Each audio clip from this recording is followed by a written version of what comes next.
Hi, my name's Beth, and I want to start by sharing this. You live on such a tight budget that if one thing goes wrong, then it's like a deck of cards.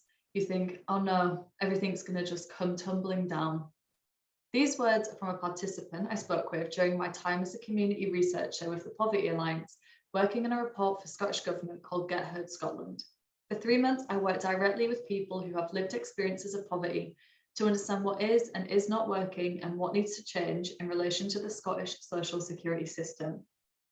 37 families shared their experience with us, and our findings made it clear that changes to social security need to happen immediately for people to live full, well, and dignified lives, unlike currently, where many people share they only eat one meal a day to make money last.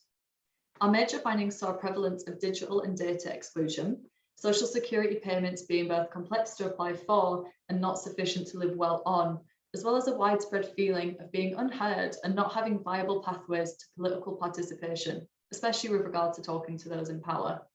And this is exactly where I want to use the money from this competition to co-develop an event called Speak to Power, to be hosted during Challenge Poverty Week on October, with members of the Poverty Alliance's Community Activist Advisory Group, participants of Get Heard Scotland and Scottish Parliament. The money would support those experiencing digital and data exclusion to attend, facilitate and participate in this event, which would hold political officials to account for the recommendations put forward in this report. The event is not something I alone decided on, but directly lifted from the recommendations people gave us. Quote, there should be a lot more public speaking with members of the council, stuff like that, where members of the public can go and voice their opinions and say, look, I think this will work, or I don't think that'll work. I don't think I've ever been to one or ever heard of one being in place. And I'd like that sort of thing because I'd like to go and voice my opinion. Winning the money would mean people whose voices are rarely amplified have the opportunity to speak directly to those in power. The event would be in addition to the launch of the report to ensure we have continued engagement with those who shared both their time and their lived expertise.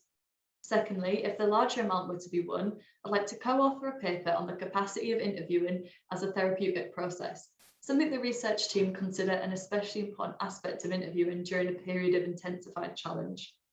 Many people we spoke with reported feeling like they'd actually been listened to for the first time, and the relief felt after talking about the topic. The money won would fund submission of a paper to build our understanding of the capacity of caring qualitative research. To close this video, I'll leave you with the words of one of our participants.